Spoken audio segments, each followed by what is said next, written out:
Hi everyone, it's Miss Leigh from the Longmont Museum, and I thought with spring being on the way, we should probably make some butterfly crafts today. So there's a lot of different ways you can do this, but I'll show you a couple things you can do with household items. We'll be using coffee filters, and if you don't have that, paper's fine. Coffee filters are just already round, which is nice. I'll be using some markers, washable of course. I'll be using some paint, washable too. Not necessary, but I thought I'd show you both ways. Glue to stick our butterfly wings to our butterfly body, which is going to be a craft stick in this place, a popsicle stick. I happen to have some in my fridge, but if you don't, I think you could just cut like a piece of cardboard about this size. Your adult could, and then glue that together to be your body. I'm also going to use some brushes and some scissors.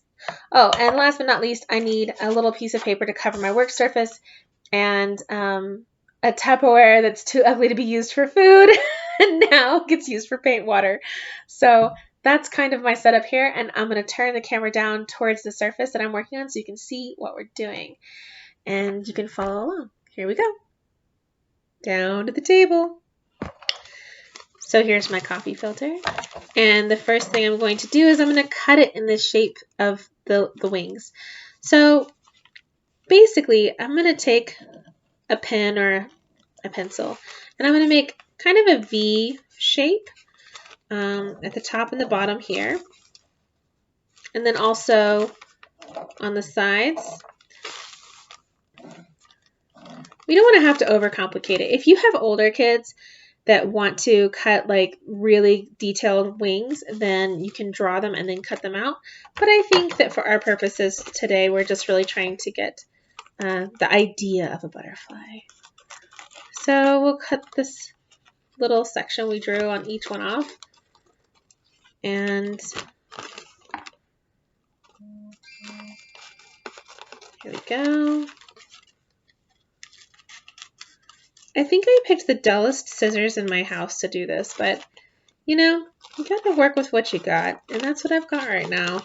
The other scissors are for like fabric, and I can't use those for paper. That'll just make them dull too. All right. Now's the time to decide if you want to be using marker or paint. If you want to use paint, then you should do it after the marker. My rule of thumb is always use dry stuff first and then use wet stuff after, because you really can ruin markers by using them on wet surfaces. So I really like green butterflies, and so I'm going to use a couple different shades of green and then probably some black, because I think that'll be really exciting, like the combination of the two. So for part of this, I'm going to draw, and the other part I think I'm going to paint. And the trick with the paint is that you just don't want to use too much water. The water is really for washing your brushes out at the end or spreading the marker around. So it's one or the other. So let's draw some lines, or you can just kind of scribble. I think it's up to you on how you do it. You know, butterflies come all different color. And I think one of the great things is that they're just so completely varied, and yet there's a lot of knowable patterns like stripes, dots, and then even some butterflies look like they have kind of like cells. And what I mean by that is like little areas where they kind of connect like shapes. So if you want to draw some funny little shapes close to each other.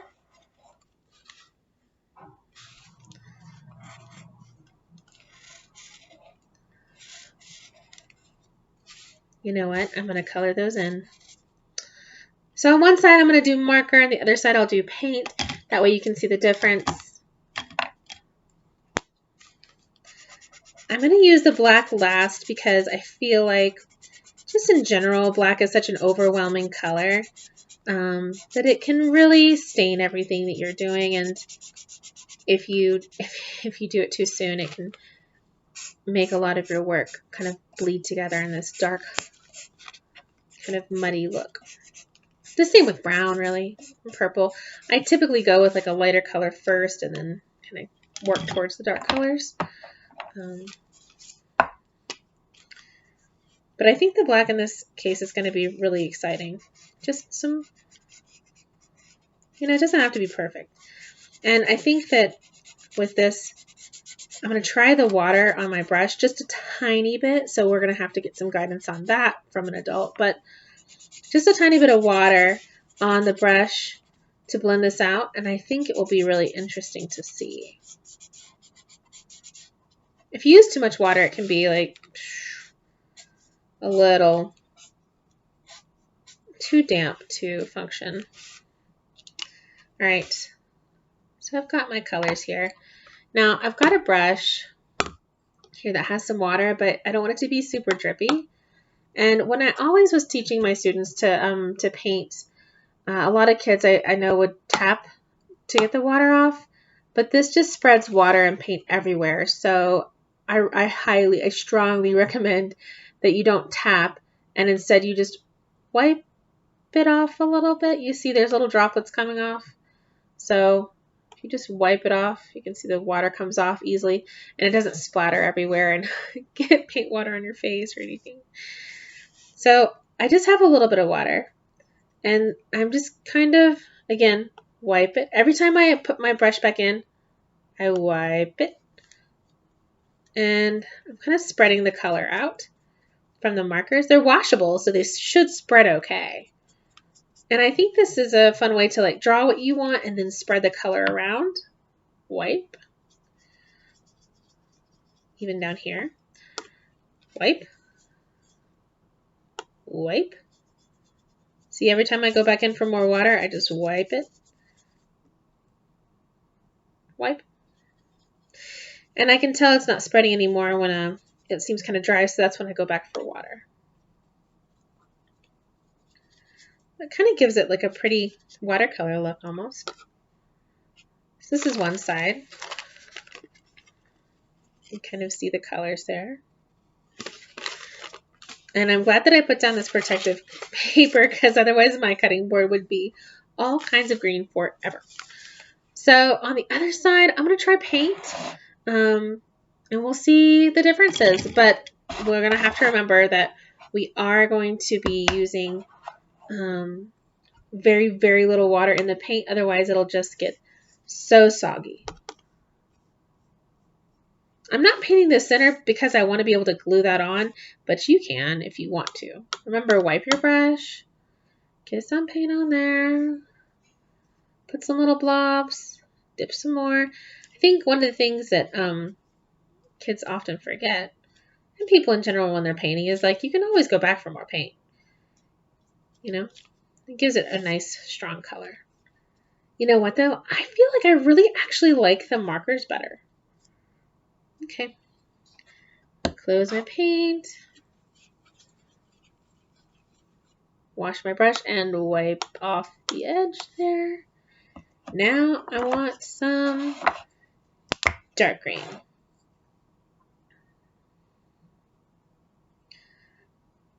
Ooh, pretty.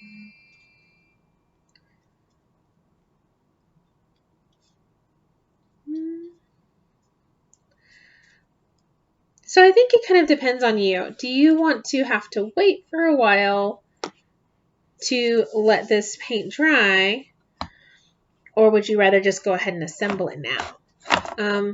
If you're like me, you just want to like assemble it now. So if that's the case, then I'd end up using the markers, because even though it's kind of damp from the water brush, it's not too damp to glue, but this side is.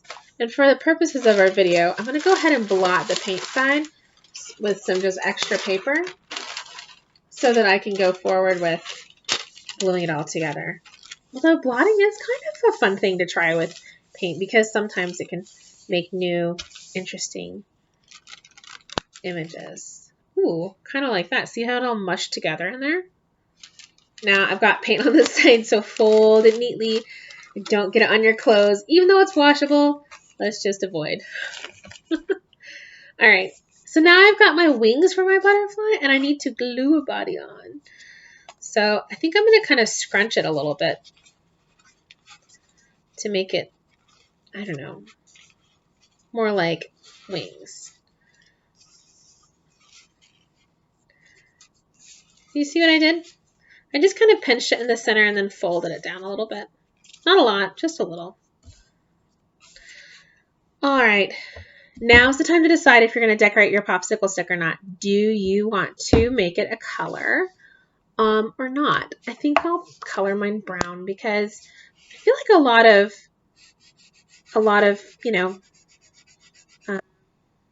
butterflies look kind of like they have a brown body.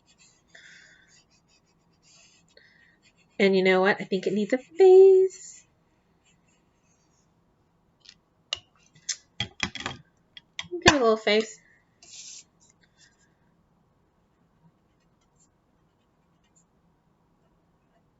Oh, that is cute. All right. I've got my little butterfly with his cute little face. And we're going to pinch and press and then put some glue on.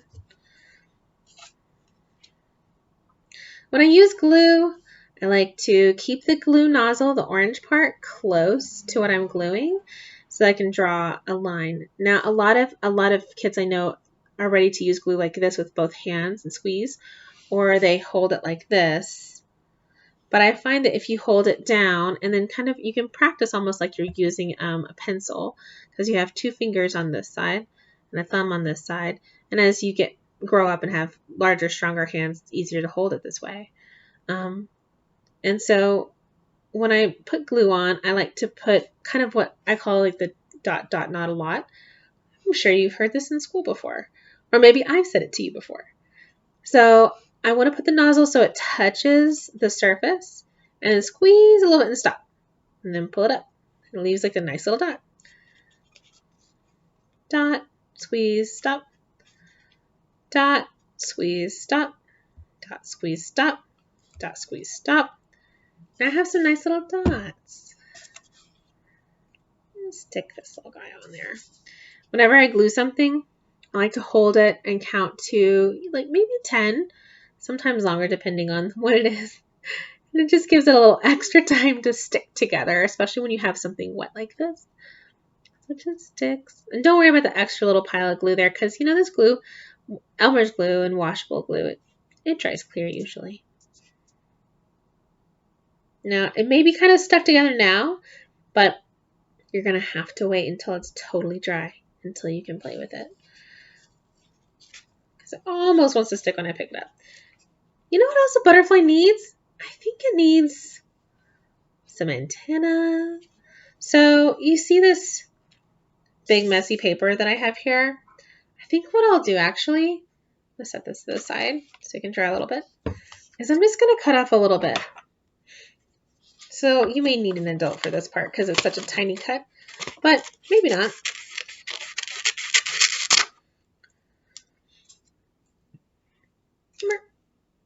Just tiny little cuts. So I think on the back of his head, so I'm going to turn him over backwards now. So he's upside down. Well, this is his head up here, but he's facing face down. These little pieces of my extra paper, I'm just going to glue on the back of his little butterfly head with my dot, squeeze, stop. And honestly, you don't need any more than a dot. Sometimes if we use too much glue, it doesn't stick very well. So we gotta use less glue than you think. Usually, that's usually the answer. And see, I know you might think, well, I need another thing of glue. No, there's plenty of glue there. Just kind of like wiggle it around, get some glue. These are really light pieces of paper, so it's not like you need a ton of glue to keep them stuck on. All right, I've got my butterfly. He's still drying, but he is very cute. What do you think? Turn him so you can see him this way. Oh, little butterfly. So when he's dry, I can hold his body and make him fly around and have butterfly adventures.